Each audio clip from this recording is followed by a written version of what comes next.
Rome's Renaissance had begun. Across the skyline, the domes of grandiose churches started to rise. Popes and cardinals built the most sumptuous palaces to display the impressive art they'd commissioned. The most elaborate of these would be the papal residence itself, the Vatican.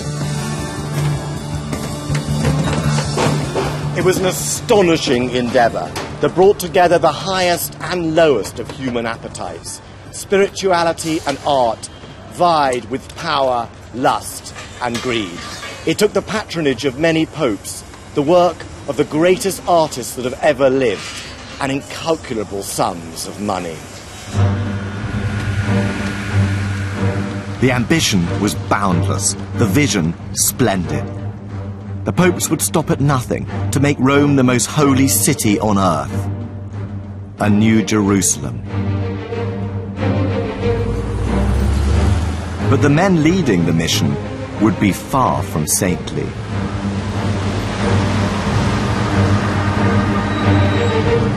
The Renaissance popes saw no contradiction between their sacred role, cutthroat politics, and the pursuit of wealth and pleasure.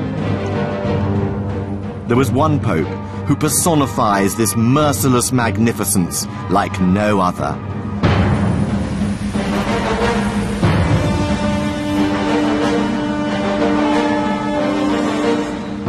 This is the Castel Sant'Angelo, the fortress, prison and torture chamber of the papacy. And up there is the family crest of Pope Alexander VI. But if you look closely, you'll see that it's been totally vandalized. And this is because Alexander VI was a member of the most notorious family in the entire history of the papacy, the Borgias.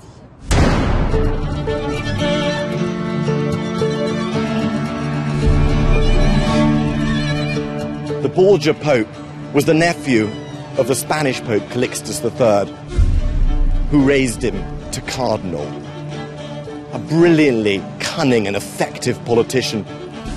As Pope, he was ruthlessly effective in promoting papal power. He was determined to make Rome great and his family even greater.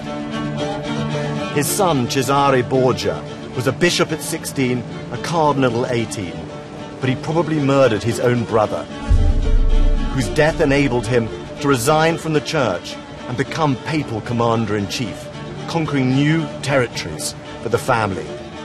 He was brilliantly talented, tireless, and terrifying. His victims were found floating in the Tiber every morning, but to Machiavelli, he was the ideal of the Renaissance prince. Cesare Borgia was the Pope's flamboyant enforcer and henchman. No one was safe in his reign of terror. Corruption, war, and assassination were as much part of Rome's Renaissance as the exquisite art. And the popes and cardinals were often as debauched as they were priestly. The Borgias shamelessly turned the Vatican into a palace of pleasure. The Pope himself had many lovers and fathered many children. Historian Mary Hollingsworth has been studying an account written by a senior courtier which provides a rather interesting insight into Borgia life at the Vatican. The papal master of ceremonies did describe a particularly lurid dinner party that Cesare, I should say not the Borgia Pope, but that Cesare held in the Vatican. And at the end of the meal, the guests removed all the big silver candelabra onto the ground and then scattered chestnuts all over the floor and invited in a bevy of naked ladies who then went around on their hands and knees, bobbing up and down their heads to pick up these chestnuts in their mouths. And then at the end, once all the chestnuts had been collected and presumably all the wares, as it were, had been displayed, then the male guest who had sex with the largest number of these prostitutes was ceremonially given a present of a very expensive pair of gloves. So those things seem to be true. I mean, there are plenty of later popes where things like that happened. Wasn't one of the great accusations thrown at the Borgia Pope was that he had so many mistresses and so many children. Was that usual for a religious leader like the Pope at this time? Well, I suppose he wasn't the first to do it, and nor was he the last, but he was just slightly more so. So he was slightly more... He had rather more beautiful mistresses and, you know, an awfully large bevy of children. How seriously did these Renaissance popes take their Christianity?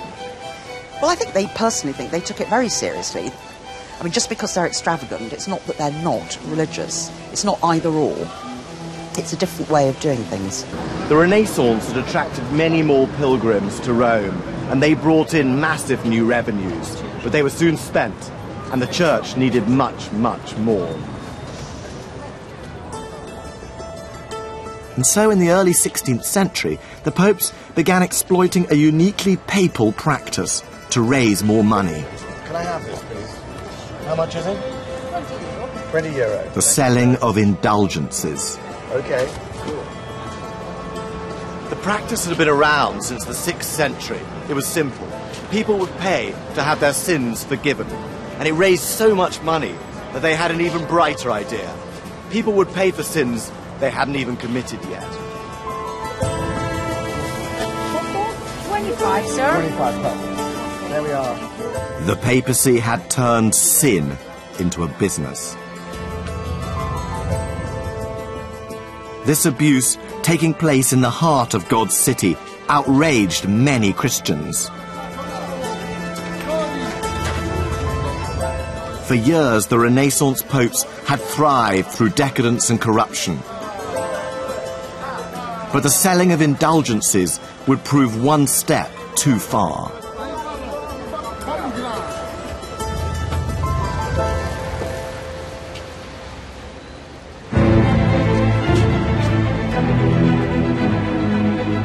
I've come to the palace that defines the moment Renaissance Rome came tumbling down.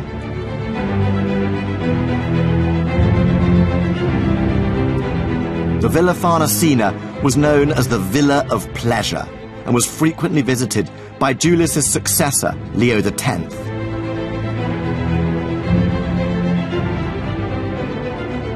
Pope Leo was better at parties than he was at politics.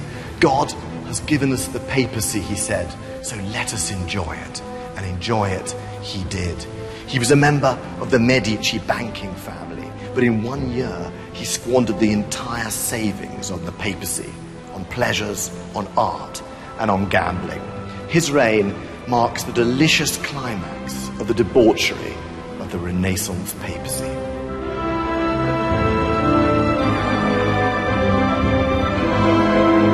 The popes believed they were invincible, but they were wrong.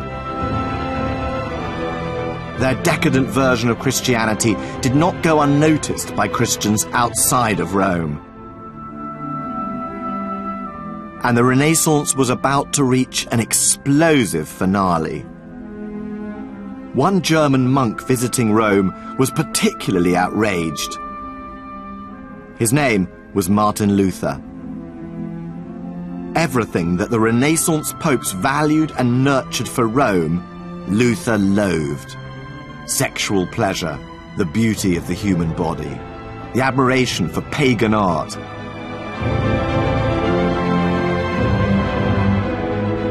And most disturbing of all, the selling of the forgiveness of sins. The worst perpetrator of these abominations was the Pope himself. Luther said that far from being God's representative on earth, he was an agent of the devil. Luther returned to his hometown in Germany and nailed his protests to the church door, thereby launching the movement that became known as Protestantism. He defied the church, and his Protestantism would become the greatest challenge to papal supremacy in all its history.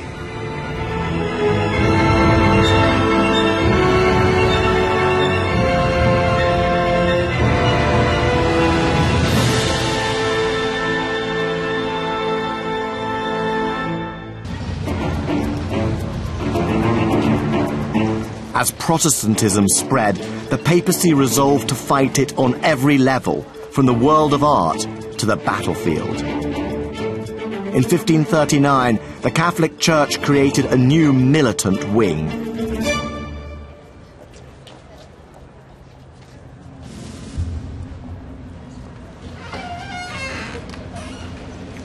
This is the Church of St. Ignacio, named after Ignacio Loyola, a military man who believed that the winning of Christian souls could be conducted like a military campaign.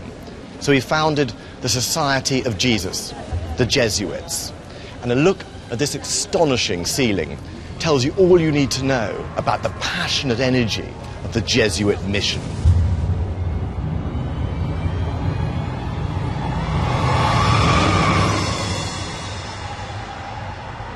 St. Ignacio commands the center, empowered by Jesus Christ himself. His heart radiates 4 sacred beams that propel his female missionaries to the 4 corners of the world to slay the pagans. Indeed, the Jesuit mission was international and universal. It was to convert everyone. It used both the sword and the prayer book.